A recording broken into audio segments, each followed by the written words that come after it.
Thank you, Rep. Brian Loftus is a founding member of the Rhode Island Fishermen's Alliance and founding member of the American Alliance of Fishermen and Their Communities. A third-generation commercial fisherman, Brian is now also a film producer. His documentary, titled Truth, Fishing Crisis or Government Mismanagement, premiered at the Rhode Island Film Festival last weekend. Ladies and gentlemen, Brian Loftus. Yeah, thank you. Thanks for coming out. This is a 10th Amendment rally, so I'm going to speak to you about why the 10th Amendment is important to the fishing industry. And to give you a little background of, we've all gotten, excited and, starting to come out and really take a stand against a tyranny that, this government's putting on us. We've been dealing with it for 20 years. There's a sign over here that said, "Big Brother, get off my back." I'll tell you, Big Brother's so far up my back, I can spit him out. The fishing industry, we have to have GPS monitors that watch everywhere we go. The government knows how fast we're going, where we are, if we stop, if we don't. We're mandated to take observers on the boat. They ambush you at 3 o'clock in the morning when you're going to leave. They just show up and say, "You have to take me."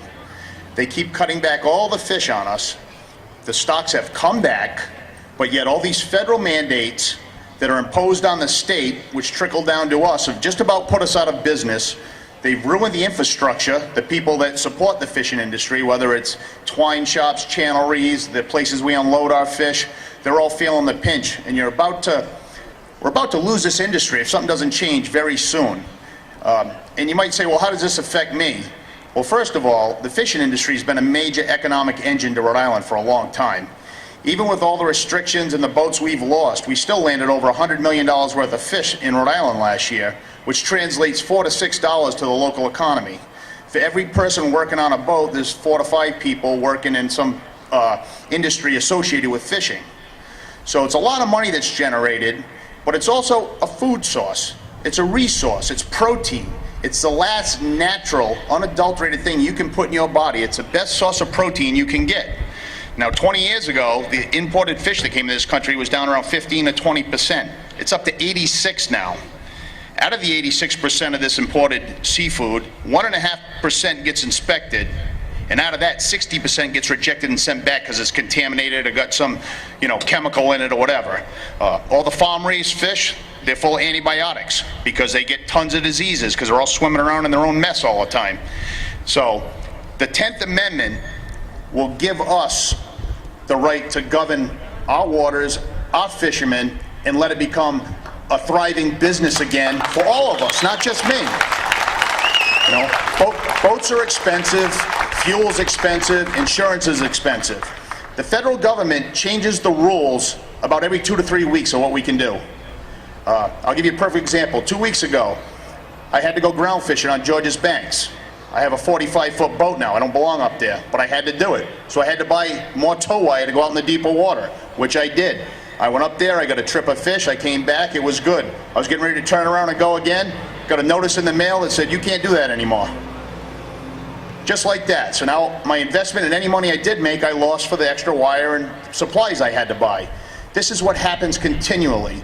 And the National Marine Fisheries Service promulgates and puts out more rules and regulations than any other federal agency other than the Internal Revenue Service.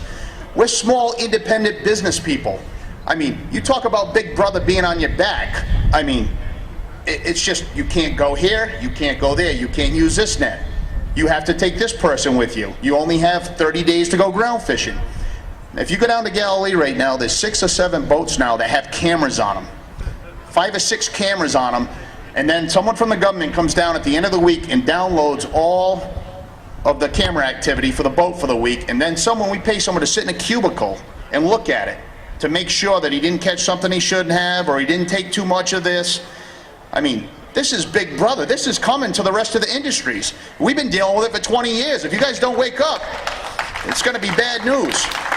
So, the 10th Amendment is very important for all of us. It doesn't say that we have to ignore the federal government, but what it does say, if the tyranny that they're pushing down on us, we don't want to take it anymore, we don't have to.